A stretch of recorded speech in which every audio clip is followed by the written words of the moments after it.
سر آپ کا نام؟ میرا نام جاوید اقبال علیمی ہے سر۔ سر جس طرح سے دا کشمیر فائل مووی کی چرچائیں ہو رہی ہیں، کیسے دیکھتے ہیں؟ سر چرچائیں ہو رہی ہیں، لوگوں کو کچھ لوگ جو ہیں وہ ان کو جو ان کے من کے اندر تھا، ان کے من کے مطابق چیزیں مل رہی ہیں تو ان کے چرچے کر رہے ہیں اور کرنا بھی چاہیے ان کو۔ کیسے دیکھتے ہیں اس مووی کو؟ ہم اس کو کیا دیکھیں، اب ظاہر سی بات ہے کہ اس میں ایک خاص کمیونٹی کو نشانہ بنا کر کے پیش کیا گیا ہے۔ اب کچھ لوگ کہیں کہ جی نشانہ نہیں بنایا گیا ہے، تو میں اس میں یہی کہوں گا کہ اس میں جو کچھ سین ہیں وہ دیکھنے کے بعد تو قطعاً یہ محسوس نہیں ہوتا ہے کہ بھئی آپ نے کسی ایک خاص کمیونٹی کو نشانہ نہیں بنایا ہے، بلکہ یقین کی حد تک پتہ چلتا ہے کہ بھئی آپ نے ایک خاص کمیونٹی کو ٹارگٹ کیا ہے۔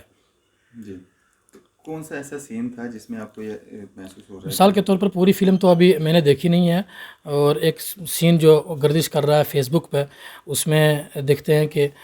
کچھ جو لوگ ٹیررسٹ کا کردار اس میں ادا کر رہے ہیں، تو وہ لوگ کچھ 20 پنڈتوں کو، ان میں کچھ عورتیں بھی ہیں، ان کو گرفتار کر لیتے ہیں، اپنے اس میں حصار میں لے لیتے ہیں، اور اس کے بعد ایک عورت ہے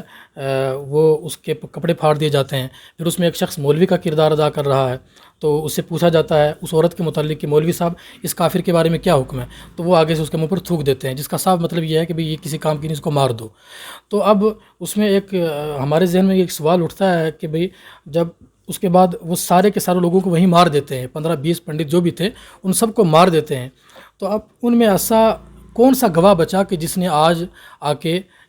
وویک اگنہوتری کو یہ بتایا کہ بھئی مولوی صاحب کو پوچھا گیا تھا، انہوں نے اس کے منہ پہ تھوکا تھا۔ تو مولوی صاحب تو ظاہر سی بات ہے کہ اسلام کا ایک کردار ہے، اسلام میں ظاہر سی بات ہے کہ بھی مولویوں کی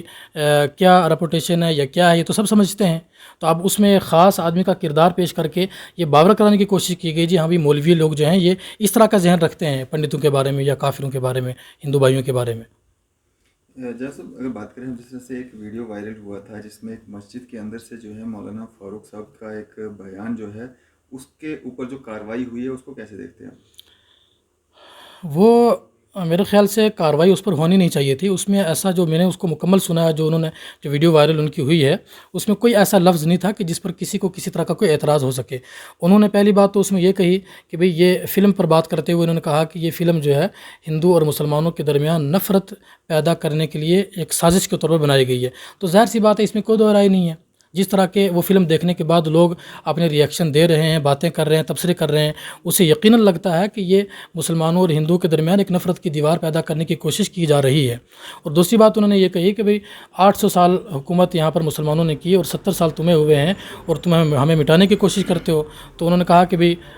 کلمہ پڑھنے والے کبھی مٹیں گے نہیں، تم مٹ جاؤ گے۔ تو اس کا صاف مطلب یہ ہے کہ بھئی 800 سالہ حکومت میں ہماری طرف سے رواداری رہی، پیار و محبت رہا، اور ہم نے جو 70 سالوں کے بعد اس طرح کے واقعات آج ہو رہے ہیں کہ کہیں بھی پنڈتوں کو مار دیا جاتا ہے، کہیں گجرات فسادات کے اندر مسلمانوں کو مار دیا جاتا ہے، مظفر نگر میں مسلمانوں کے گھر اجاڑ دیے جاتے ہیں، تو یہ جو 70 سالوں سے ہوتا چلا آ رہا ہے یہ ان 800 سالہ حکومت میں نہیں ہوا ہے۔ اگرچہ راجاؤں کی لڑائیاں رہی ہیں اور ہوتی رہیں گی، لیکن پھر بھی یہ جو کچھ ہوا 800 سال میں جو حکمران آئے، ہم ان حکمرانوں کو اپنا نمائندہ نہیں مانتے ہیں، اسلام کا نمائندہ نہیں مانتے ہیں۔ اسلام کا نمائندہ تو ہم خواجہ غریب نواز کو مانتے ہیں، خواجہ نظام الدین کو مانتے ہیں، خواجہ قطب الدین بختیار کاکی کو مانتے ہیں۔ یہ جو صوفیاء کرام ہیں ان کی حیات میں کہیں دکھائیں کہ جناب والا انہوں نے کسی طرح کا کوئی تشدد کسی پر کیا ہو، کسی قوم، انہوں نے تو پیار سے لوگوں کے دل جیتے ہیں۔